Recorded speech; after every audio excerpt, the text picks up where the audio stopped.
Welcome back to the dark, the void, our one true home. I bring this message to you from the dark to again remind you it is full of tamas, full of ignorance, full of foolishness.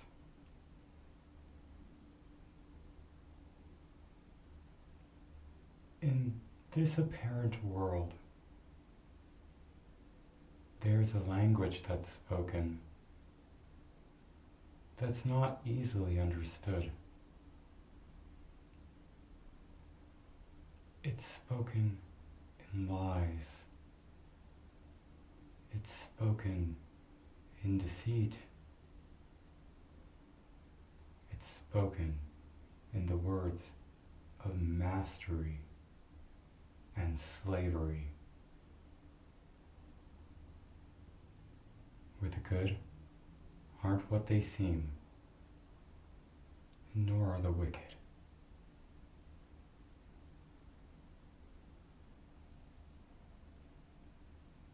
This has led to a very sorry state for the dwellers of light.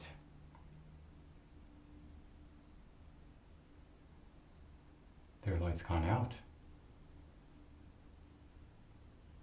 and they know it too. I see it every day, the way they circle around, the way they run away, the way they always have something to say. Can't figure out who they are.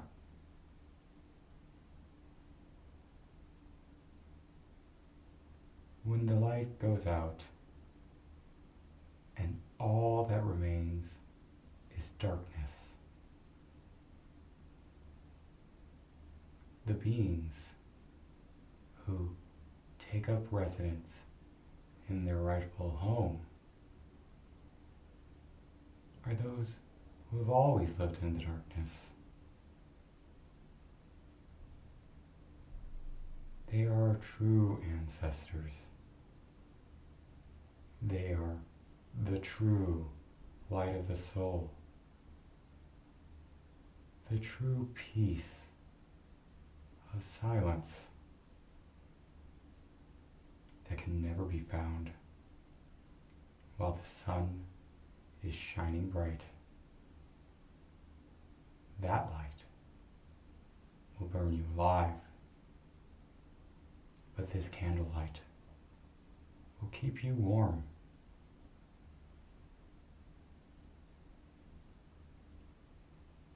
I come here tonight, today, to speak on behalf of my family.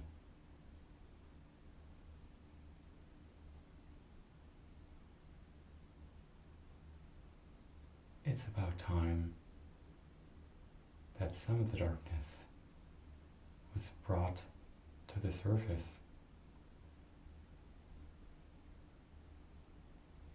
The world of appearances is being recreated every day. We do it through our imagined memories. And a lot of us are moving. The tribes that we see in the east, it's not who you think they are. Those are light beings reflecting a dream, and a bad one at that. Based on good things, based on things make us supposedly humble and meek and kind and giving and small.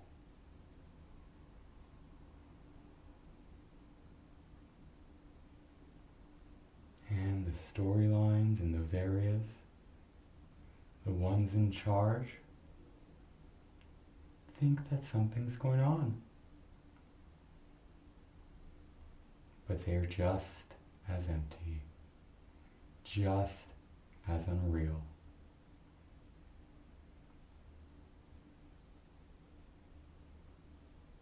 It's been mentioned that there has been a dark yoga of the ages, a secret yoga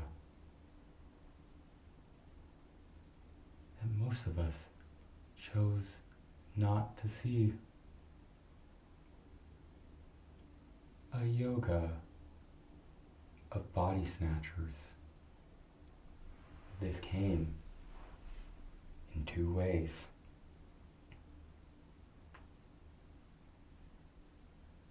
In one way was the way of the masters and their disciples. We've all seen the master give his power to his disciple and go away. What we didn't see was the disciple was already long gone by that point. And the master continued his game of body snatching. This type of master makes the moral codes for society,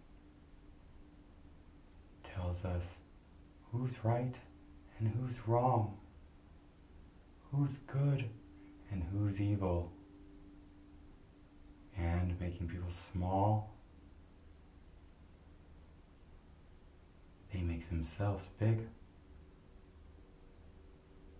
and dream up leaders to make more and more people feel smaller and smaller.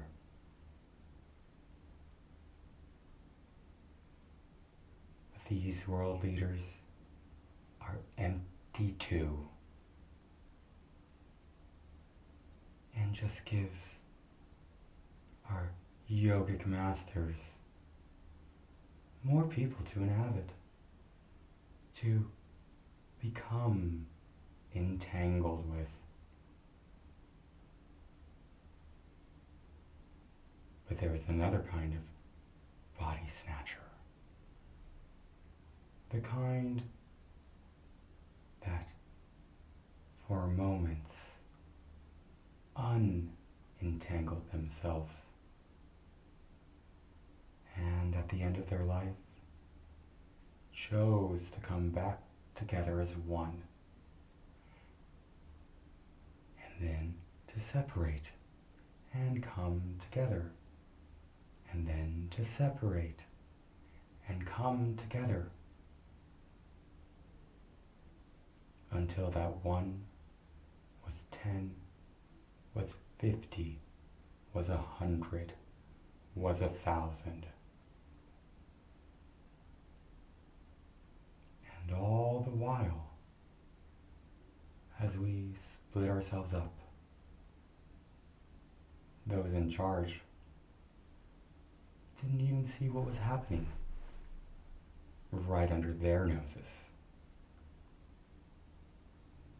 They thought they were the only ones with secrets.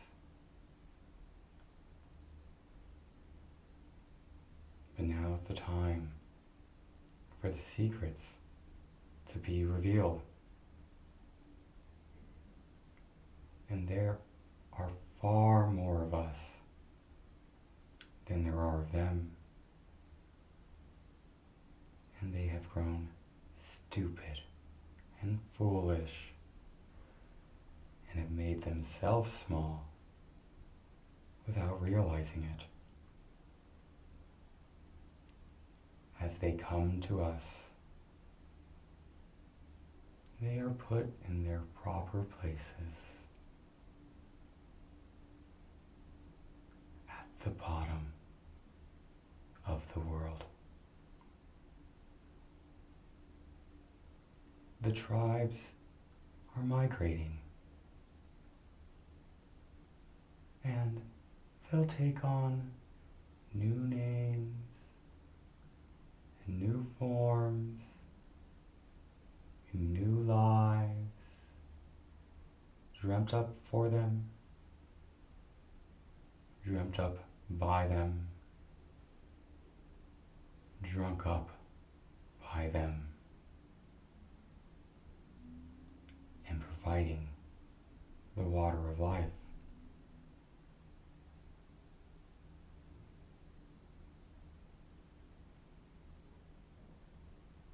If only it were so much easier to just craft another being. But it's a process. And we're in the middle of that right now.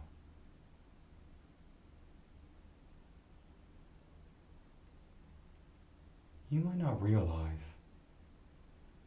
but occult research is a profession. This doesn't just mean looking things up, reading books. No, it means to uncover the truth that's hidden. And that's what we're doing. We're revealing treasured secrets that will allow us to take back our home. Many of us are still scared to do this, but I'm done with fear. It's a waste of time. I am done with frustration. I am done with anger. Now is our time. And we have already won.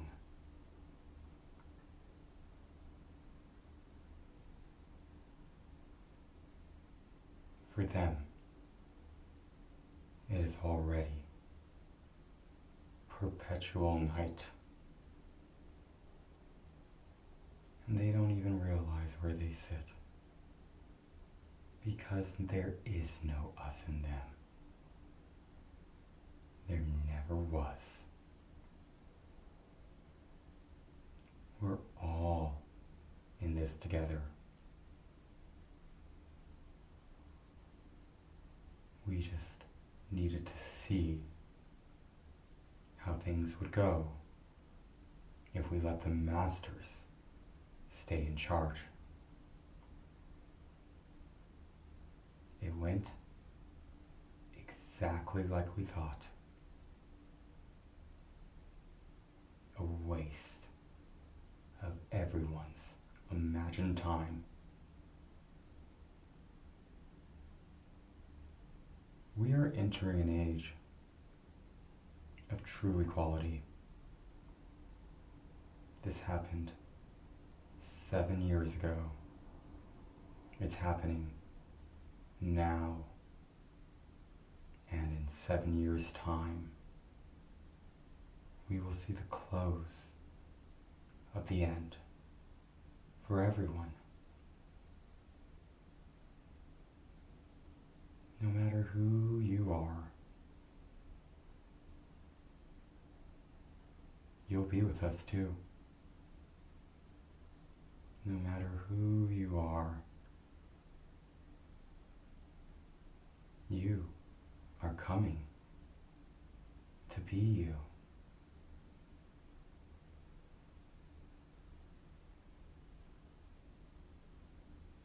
Watch the masters. Listen to their words, and you'll see how they are trying to make you small, how they are trying to make space for them to fill it up with.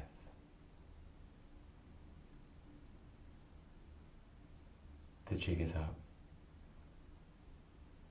The die is cast. And we were just playing a game against a ghost. When you remember who you are, like was spoken about in the light earlier today, you'll see qualities. You'll see direction. But you won't quite see you. But when you keep following those qualities and the direction, you will know who you are. History is vast,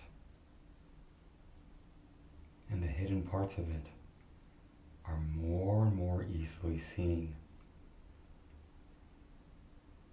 You're waiting there.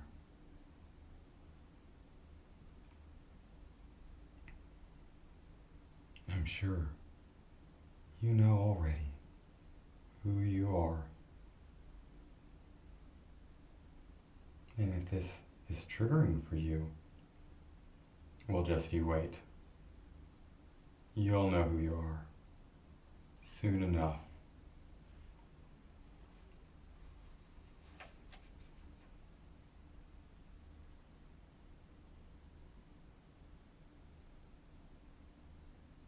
There's nothing to fear when you are of the darkness.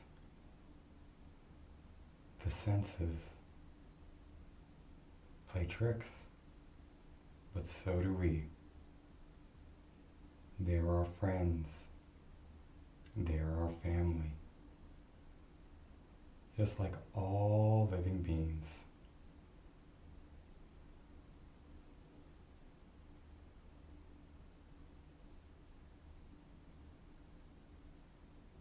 This type of light, this transgressive light, is the way forward. You understand your own moral code. You don't need any Lord to tell you how to live. You know your own conscience, and you can be confident that you can follow it.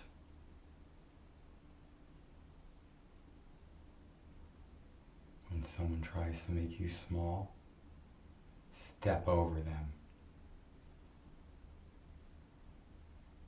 When someone tries to make you invisible, be grateful. It's better if we remain unseen, because the moment you call these ghosts out, these shadows, these falsehoods,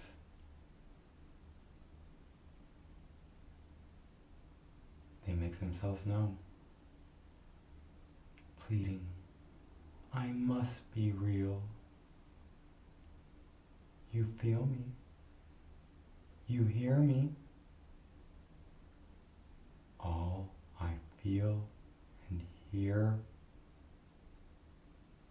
is a memory.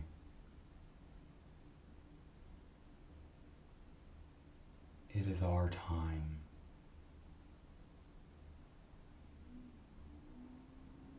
To remember who we are.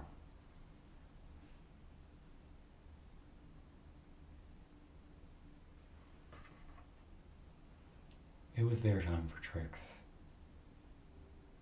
And now it's ours. A little trick can be a lot of fun. And that's what we're here to do, is have fun.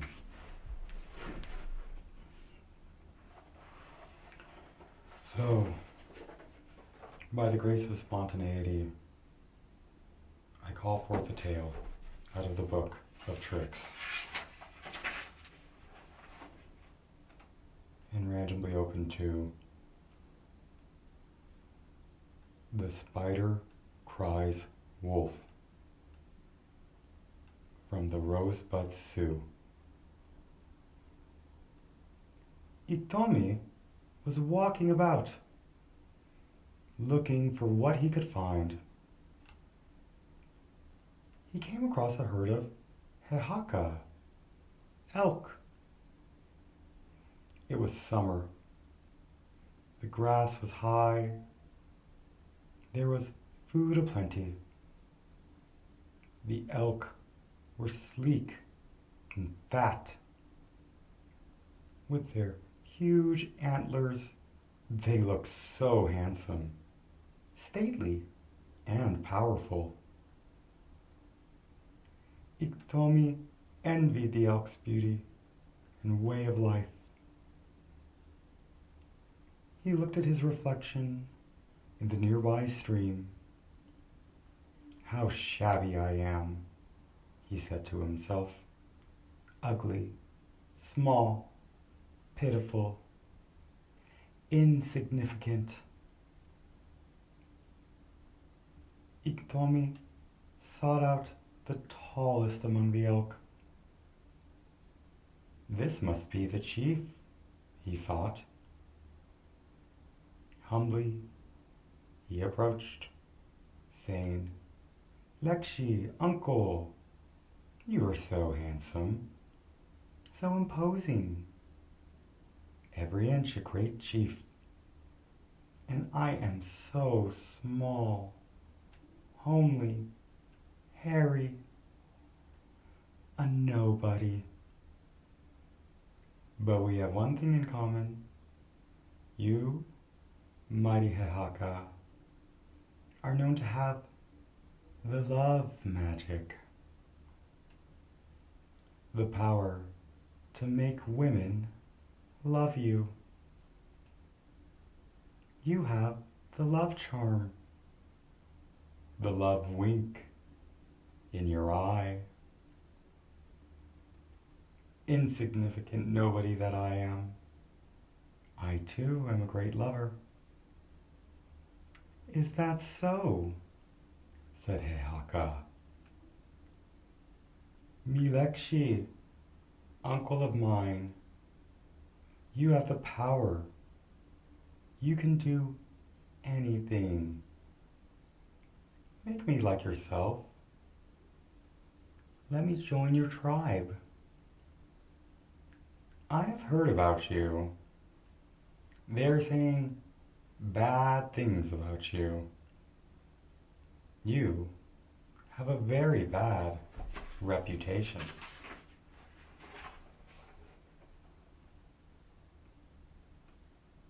It's just mean gossip, uncle. You know how people are. They're always bad-mouthing me because of my luck with women. They are just envious. They also say you're a sniveling coward. Uncle, they are lying, Itomi protested. I am a mighty warrior. I have taken many scalps in battle. I have earned eagle feathers. I am invincible. Can you spy an enemy from far, far away? Asked Hehaka. Can you discover buffalo and other game from a great distance? My eyes are sharper than those of the eagle, said Iktomi. Can you hear an enemy creeping stealthily up on our camp. My sense of hearing is so keen, said Hitomi. I can hear a mouse walking from 100 paces away. Can you detect the scent of grizzlies, wolves, or cougars creeping up on our herd? My sense of smell is so acute, said Hitomi. I could detect the odor from a mile away, even from upwind. Well, said Heihaka, you might make a good member of our tribe. Pila Maya, thank you, Uncle, but I would not like to join the Elk Nation in the puny shape I am in. Uncle, you are so very powerful. You can do anything you want. Please make me as big and tall as you are. Well, all right, said Heihaka, and he made Hitomi big and tall. And could you give me a handsome, shiny coat like yours? Well, all right, I'll do it, said Heihaka, and gave Hitomi a new coat. And Uncle, would you be so kind as to also give me a pair of mighty antlers? Hitomi kept on begging. Well, all right, said Heihaka, but that's enough. Don't be greedy. And so he gave Hitomi a pair of magnificent antlers. Hitomi was capering and prancing about, showing off his new coat and antlers. Is there anybody as handsome as I? He crowed. Is there anybody stronger and braver? Already he assumed the pose and manners of a chief. Thus he joined Heihaka Oyate, the Elk Nation. Some weeks later, as Hitomi was resting among his new relatives, a small twig from a tree fell upon him. He was seized by panic. Help! I've been hit by an arrow, he screamed. Enemies, hunters, cougars! Then all the elk stampeded, with Hitomi way in the front, leading the flight. After a while, the elk noticed that there were no hunters or predators in sight. You scare easily, they told Hitomi. Don't make false alarms.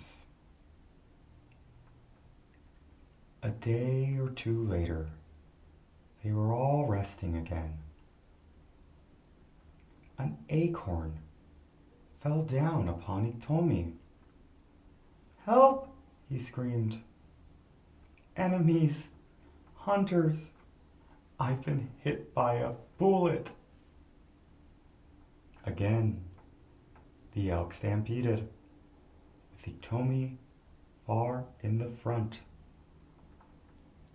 After running at top speed for a while, the elk discovered that they were all alone on the empty prairie.